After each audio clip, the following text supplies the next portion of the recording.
My brother, Nathan Valle. How are you? My man, I'm great. Today, we're going to be going over how to analyze a real estate market. Now, look, I look up the top asked questions that real estate investors, wholesalers that are getting in business want to know. And then we talk about the answer, our opinion, and we show you how to do it. Brought to you by Bachelors. We're going to show you exactly how to analyze a real estate market. I'm going to show you today. So if you're wondering, why the heck should I listen to these guys? Well, if you're asking yourself, am I in the right real estate market? We're going to break that down. But before we get into that, let's introduce ourselves. First, I'm going to let Nathan Valle go. Go first, Nathan. Tell us why anyone should listen to what you have to say. They shouldn't. No, I'm kidding. Guys, my name's Nathan Valle. I've been in wholesaling for about 5 years. Done a bunch of deals, bunch of different states. Some of the things I'm known for was locking up over 100 contracts in a single year. Some of you might have seen a 30-day challenge I did a while ago to where I picked a totally brand new market to where I had no contacts, no resources, nothing, and did a $20,000 deal in 30 days and only spent about two to 3 hours Monday through Friday working on it. So that was pretty cool. Bro, that's absolutely insane. And we're going to be talking. And I didn't spend any money on marketing. Yeah, it was wild. That is insane. And not a lot of people can say they know how to do that or have done that. Okay. And for me, my name's Nathan Payne. I've been in the business for over 6 years now. And I started knocking doors, started working really hard, not knowing what to do. And, I've done over 100 deals now. I've done millions of dollars in transactions. But the reason why we do stuff like this is because we've been in your place. We know where you've been. We know the pain and the agony that people feel by just trying to figure out everything themselves. You don't have to learn everything yourselves. You can learn vicariously through us, right? Through others. So that's why we're here. We're going to be breaking down again how to analyze a real estate market. So Nathan, before we get into how to do it, tell us how important it is and how you got rocked in the beginning of your journey because you picked the wrong market. Man, make me bring up that rough past, huh? That's right. So guys, market is something. Again, I can't understate this because you could do everything else right and you can do it perfectly, but you ain't going to make money if you're not in the right market. With wholesaling specifically, guys, one of the biggest lies ever told is, if you find a good enough deal, the money or the buyer will find you. Not true, right? Nothing in life works that way. For us as wholesalers, I don't care how good of a deal you have under contract. We only get paid when we also have a buyer that is ready, able, and willing to pay us for that contract. So again, the buyer, the cash buyer, the investor, that is the person that's truly paying us. So that is our ideal client. So that's where we need to start. So again, when picking a market, the number one question we need to ask, am I in a market to where my ideal client, people that are going to be paying me, right? Investors, am I in a market that investors want to be in? And the number one way we measure that is investor activity. That's right. Right? Am I in a market to where there's a lot of investors fighting for deals? Now that's important. That's important, right? But it's also important to know that there's enough leads or enough people to go after to produce deals for those investors too, right? So we're going to be going over that. I'm going to show you in batch how to do both. Check investor activity and how you can determine, okay, there are enough leads for me to go after. Who should I target? And I'm going to give you guys my opinion. So Nate did an amazing job of explaining why you need to be in the right market. Now we're going to show you how to analyze. Nate, before I go into showing people exactly with my screen, you have anything else you want to add? Man, I was just going to say, guys, in the kind of first half of my wholesaling journey, I was operating out of West Michigan, and we had a company to where we're doing a lot of deals, but not a lot of investor activity going on in West Michigan. And that was the hardest thing. I was getting these deals locked up and under contract that were smoking deals on paper, right? In every which way you look at it. But the problem is there just wasn't a starving crowd. There wasn't a lot of people that were hungry for those deals. And so it didn't matter how good of a deal I had under contract. If nobody's really interested in buying it, you don't make a lot of money, or you don't, close a lot of those deals. Wholesaling doesn't have to be complicated or lonely. Join my free Facebook group, Painless Flipping, Wholesaling Real Estate Simplified, where we're building a community of wholesalers crushing their goals. You're going to get access not only to free training, but tools and even one-on-one help to land your next deal. The link is in the description, so don't miss out. So how do you make sure you're not wasting your time? How do you analyze a real estate market? Let's dive right in. First of all, get batch leads. If you don't have batch leads, DM me, message me on YouTube.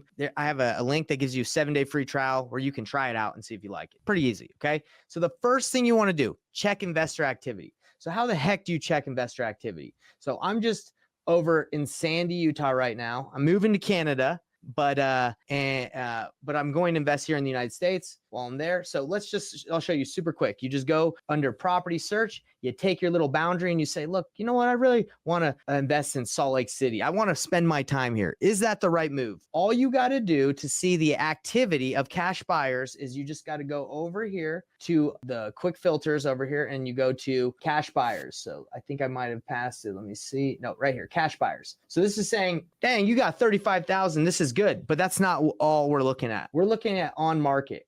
I want to know how many flips are currently on the market that a cash buyer bought and has relisted with a real estate agent after flipping it. And as you can see, guys, there's a lot going on here, right? There's a lot of opportunities. 1,897.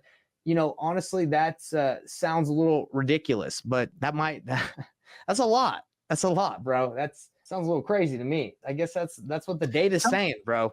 Sometimes, and you know, with and you know, it's just kind of the world we live in with algorithms and whatnot. It's not always perfect, but it's enough to where you can get a good enough idea. You know, that's again, right. If I'm looking in an area, because some of those might pop up as flips, but it might just be because somebody bought the home and it's appreciated a significant amount. I'm sorry, dude. I clicked on the wrong button. Look, I'm a straight noob, dude. 511. That's way more accurate. So you click on when I clicked on market and you saw that's how many on market properties are for sale.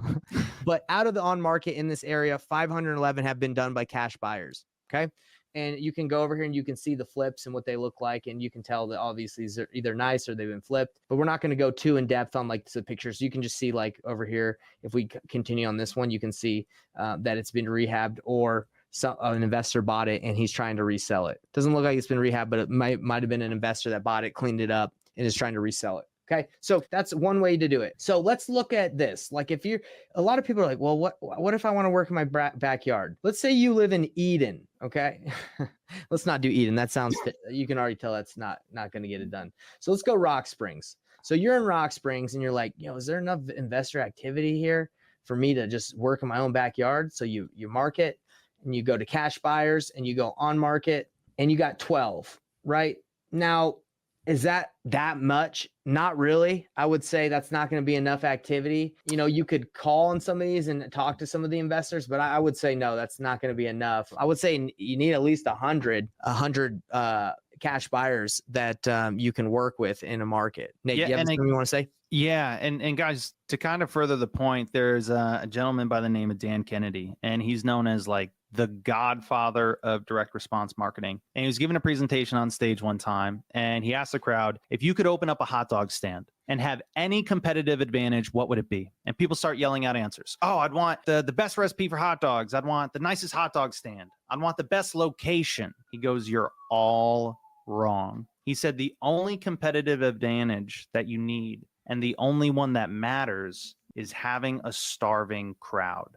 So same thing. And again, guys, you don't need to be in the biggest, the hottest market, but the most important thing when choosing a market is you just want to make sure you're not in a bad one. And again, right. 10, 12 buyers. Yeah, that is a bad market. And guys, just to further point even more, you guys are watching us on YouTube or something like that, probably, right? So you've probably seen some other investors and whatnot. Guys, have you ever wondered why they're all in the same 4 or 5 markets? You guys know where they are. Where are they? They're in Phoenix, Arizona, Dallas, Texas, Florida, Atlanta, right? So, and again, you don't need to be in one of those markets. But again, if you're going to scale a really big operation, you got to be in a market to where there is enough investor activity and there's enough investors to where there's enough demand for what you're going to be supplying and bring to the table. Again, guys, does not mean you need to be in the biggest and hottest markets, but it is crucial to make sure that you're not in a bad market. That's it.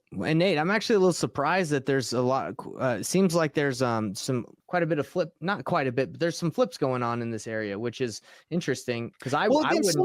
Some of those might be, to where it's a home that somebody bought and maybe they lived in it for like a year or two and it just had really good appreciation. This one looks like it got flipped though. This It looks like they did somewhat of a flip. But anyway, no, I understand. Sometimes it's going to collect properties that aren't technically flips just because they've been resold. But basically what this is saying is, hey, someone bought it with cash and they're trying to relist it within a year's time. I think that's the time frame. And if you're like, hey, look, I want to be more specific, you can go to all filters and you can filter it for ownership info and like cash buyers, like how long they owned it, how long did you can get more in depth. I'm just showing you guys quickly. So let me show you now that we say, okay, let me see if there's investor activity. The next thing I want to do is if you're going to be doing off market and targeting investors, targeting sellers, you want to make sure that you are targeting a place that has enough lead info, right? Whether you're going to pull lists. I like to go for pre-foreclosures. So according to this, let's see how many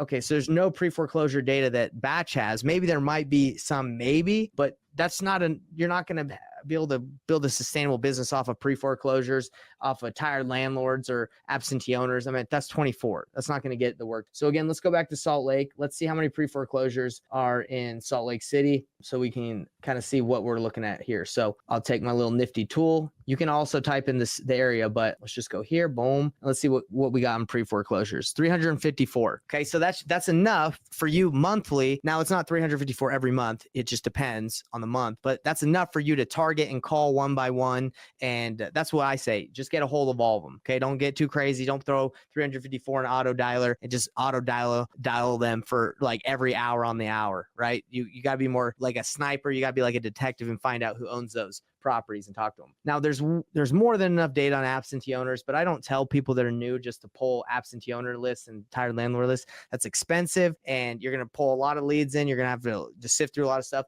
I go for the highest level, like lower amount of leads and the highest amount of motivation, right? According to the list. So we go here, there's enough activity. If you go pretty much anywhere that doesn't have a high population, you're probably not going to have enough data for it to make sense for you. So that's the two things I wanted to show you guys when analyzing a real estate market: investor activity, and are there enough pre-foreclosure leads, are there enough tax liens, probates to keep you busy? And if not, then you're getting in trouble because you're like, well, let me work 2 or 3 markets. Then you're dealing with issues of like, okay, you don't know the markets. You don't know, it could be completely different, the comps in one area versus another city. That's just how real estate markets are. So my advice to you, go to Batch Leads, see the investor activity, see how many pre-foreclosure probate leads you're getting, tax liens, those higher motivated lists. If there's enough work for you to work, go to town. And if not, rethink about where you're working. Nate, you have anything you want to say to that? Yeah, the one last thing I'll say is, guys, if you're in a market, so long as there's investor activity, again, that's the most important thing. When you're looking to pull lists, it's okay if it's not the biggest list. You know, you might see something somewhere and you're like, oh, but Nate, like this person said that I need to have a minimum of like 5,000 records or 10,000 or what. If you're just getting started and you're like, Nate, I'm just trying to get to like my first deal done or 1 deal a month. You don't need the massive lists. You can do so much with, if you've got a small but a really, really good quality niche list, something like a pre-foreclosure list. Do the unscalable thing. Spend a disproportionate amount of time with the highest quality of leads. And that is your competitive advantage as somebody that's brand new. You can do things that these bigger companies can't do. Mm-hmm. So you can do things that they can't compete with. I can call a single seller twice in a row, leave a voicemail, send a text message from my iPhone, and then write a handwritten letter, put a minty piece of candy in it, right? So it's a piece of lumpy mail. Nice. And with like a picture of me and my family. I can do that. With your address, probably so they can not. come and say hi. Right. There's so many ways you can get creative with it, but do the unscalable thing and focus on quality over quantity. Definitely work hard. Don't get me wrong. Right. Yeah, this isn't an excuse to call like 1 lead a day, guys. But what I'm saying is focus on quality over quantity. And 1, you'll be able to save yourself a lot of money, but 2, you'll be able to be a lot more effective, and you'll see you'll get a lot further when you focus on quality over quantity. I love what you're saying, dude. You're singing a song that rings true here. I feel it. So I love it. And last thing we'll say before we dip out, guys, look, if you feel overwhelmed and you're trying to figure out everything by yourself, or even if you've joined others, maybe education programs, and you're like, man, I still don't get this.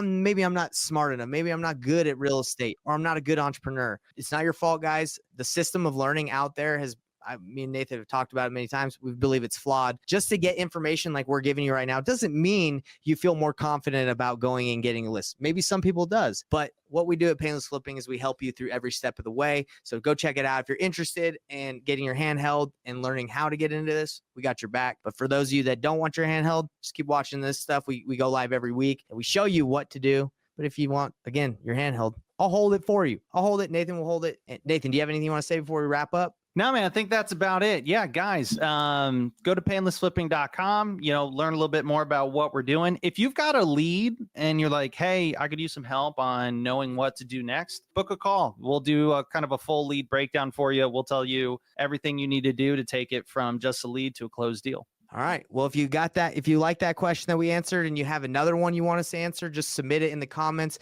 hit the bell icon, subscribe. We'll look at these and, maybe we'll answer your question on the next call.